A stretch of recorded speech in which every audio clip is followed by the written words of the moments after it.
카톡방에 오늘 너무 재밌었어 라고 보냅니다. 진심입니다. 분명 즐거웠습니다. 그런데 집에 돌아와 현관문을 닫는 순간 온몸에서 힘이 빠집니다. 침대에 눕습니다. 천장을 봅니다. 아무것도 하기 싫습니다. 분명 좋은 시간이었는데 왜 이렇게 방전된 것 같을까요? 혹시 나만 이런 걸까요? 약속 전날 밤 괜히 취소하고 싶어집니다. 상대가 싫은 게 아닙니다. 만나면 분명 웃을 겁니다. 그걸 아는데도 몸이 먼저 무거워집니다. 약속이 끝나고 혼자가 되면 안도감이 먼저 찾아옵니다. 그리고 곧바로 공허함이 뒤따릅니다. 혼자가 편한데 혼자이면 외롭고 사람이 좋은데 사람이 피곤합니다. 이 모순 속에서 자신을 의심하기 시작합니다. 내가 원래 이랬나? 내 성격에 문제가 있는 건 아닌가? 나는 왜 남들처럼 자연스럽게 사람을 만나지 못하는 걸까? 이건 성격의 문제가 아닙니다. 그리고 당신만 겪는 일도 아닙니다. 이 피로감에는 이유가 있고 그 이유를 알고 나면 자신을 바라보는 시선이 달라집니다. 우리가 누군가와 대화할 때 뇌는 단순히 말을 듣고 대답하는 것 이상의 일을 합니다. 상대의 표정을 읽습니다. 목소리 톤의 변화를 감지합니다. 눈빛의 방향, 미세한 침묵의 길이, 말끝의 뉘앙스까지 동시에 처리합니다.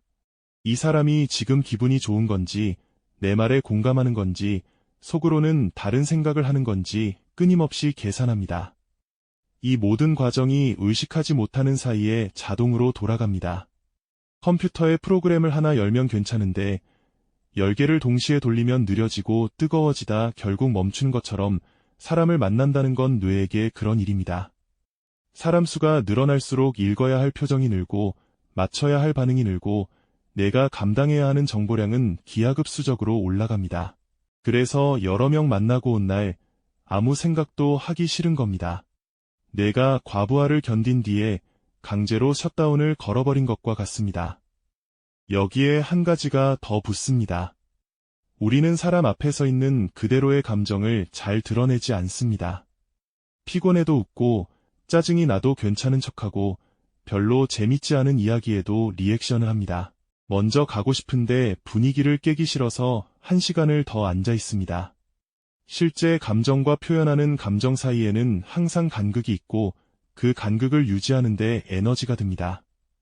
이걸 심리학에서는 감정 노동이라고 부릅니다. 원래 서비스직 노동자들의 감정 관리를 설명하기 위해 만들어진 말인데 가만히 생각해보면 우리는 일상의 거의 모든 관계에서 이 노동을 하고 있습니다. 가족 앞에서, 직장에서, 심지어 친한 친구 앞에서도요. 그 간극이 클수록 그리고 오래 유지할수록 피로는 깊어집니다. 그래서 아무도 안 만난 날보다 사람을 만난 날이 더 피곤한 겁니다. 몸은 가만히 앉아 있었는데 마라톤을 뛴 것처럼 지치는 이유가 여기에 있습니다. 그런데 이 피로감이 유독 심해지는 시기가 있습니다. 외로움이 길어질 때입니다. 언뜻 보면 모순처럼 보입니다. 외로운 사람은 사람을 더 만나고 싶어해야 하는 거 아닌가? 그런데 실제로는 정반대의 일이 벌어집니다. 외로움이 오래되면 사람을 만나는 것 자체가 더 힘들어집니다. 더 예민해지고, 더 지치고, 더 피하게 됩니다. 마음이 약해서가 아닙니다. 뇌가 달라지기 때문입니다. 외로움이 길어진 사람의 뇌에서는 직감을 처리하는 부위의 활동이 눈에 띄게 줄어듭니다. 쉽게 말하면 이 사람 믿어도 될까, 이 상황이 안전한가를 판단하는 곳입니다. 이 기능이 약해지면 누가 다가와도 마음을 열기가 어려워집니다. 상대가 호의를 보여도 진심일까?를 먼저 의심하게 됩니다. 이건 성격이 삐뚤어진 게 아닙니다. 뇌의 신뢰 시스템이 약해진 겁니다. 동시에 뇌는 거부의 신호를 비정상적으로 빠르게 잡아내기 시작합니다. 눈 한 번 깜빡이는 시간이 약 300m초인데 오래 외로웠던 사람은 상대의 부정적 표정을 그 절반도 안 되는 120m초 만에 감지합니다. 상대가 잠깐 다른 데를 쳐다봤을 뿐인데 나한테 관심 없구나로 읽힙니다. 살짝 표정이 굳었을 뿐인데 내가 뭔가 잘못했나 싶어집니다. 세상의 모든 사회적 신호가 위협으로 바뀝니다. 내가 모든 만남을 편안한 시간이 아니라 시험으로 만들어버리는 겁니다. 그래서 만나고 오면 즐거웠다는 감정보다 피곤했다는 감정이 더 강하게 남는 겁니다. 내가 좋은 기억을 저장하는 능력 자체가 약해져 있기 때문입니다. 연결을 갈망하면서 연결을 밀어내는 구조. 빠져나가고 싶은데 빠져나가려는 행동 자체가 더 지치게 만드는 것. 연구자들은 이걸 외로움의 캐치 마이너스 22분라고 부릅니다. 그리고 이 상태가 오래 이어지면 마음만이 아니라 몸도 반응하기 시작합니다. 스트레스 호르몬이 계속 높은 수준으로 유지되면서 면역세포의 활동이 평균 25%까지 떨어집니다. 하루에 담배 15개비를 피우는 것과 같은 수준의 건강 위험이라는 연구 결과도 있습니다. 외로움은 그냥 기분의 문제가 아닙니다. 몸이 실제로 달아가는 과정입니다. 이건 일부 사람들만의 이야기가 아닙니다. 2025년 정부 조사에서 한국인 10명 중 4명이 외로움을 느끼고 있다고 답했습니다. 그중 약 150만 명은 외롭다고 느끼면서 동시에 의지할 사람이 단 한 명도 없다고 응답했습니다. 어쩌면 지금 이 글을 읽고 있는 당신도 그 안에 있을지 모릅니다. 그러면 어떻게 해야 할까요? 가장 흔한 조언은 나가서 사람을 만나라입니다.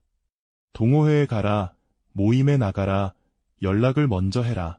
그런데 여러 연구를 종합한 결과 외로운 사람에게 단순히 만남의 기회를 더 제공하는 것은 외로움을 줄이는데 효과가 없었습니다. 기회의 문제가 아니기 때문입니다. 내가 그 기회를 기회가 아니라 위협으로 처리하고 있으니까요.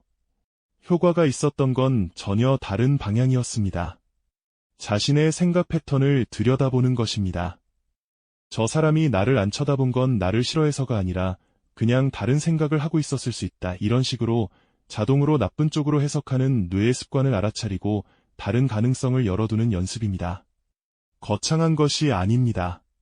다음 만남에서 이것 하나만 해보세요. 상대의 행동을 부정적으로 해석하는 순간이 오면 3초만 멈추고 다른 이유가 있을 수도 있다고 한 번만 떠올려 보는 겁니다.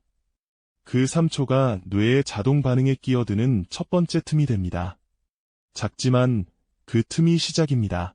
그리고 모든 만남이 에너지를 빼앗기만 하는 건 아닙니다. 핵심은 양이 아니라 질입니다. 10명을 얕게 만나는 것보다 1명과 깊이 이야기하는 게 외로움에는 훨씬 효과적입니다. 중요한 건 약속의 횟수가 아니라 그 안에서 얼마나 솔직할 수 있느냐입니다. 오늘 하나만 해보세요.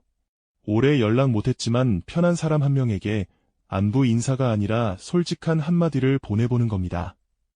요즘 좀 지치더라. 이 한 줄이면 충분합니다. 관계는 거창한 약속에서 다시 시작되는 게 아니라 그런 작은 솔직함에서 다시 시작됩니다. 그리고 그 솔직함을 위해서는 먼저 자신의 한계를 인정해야 합니다. 나는 주말에 약속이 2개 이상이면 힘들어. 이건 결함이 아닙니다. 자기 자신을 정확히 알고 있다는 뜻입니다. 의무감으로 잡은 약속 하나를 취소하고 그 시간에 아무것도 하지 않아도 괜찮습니다.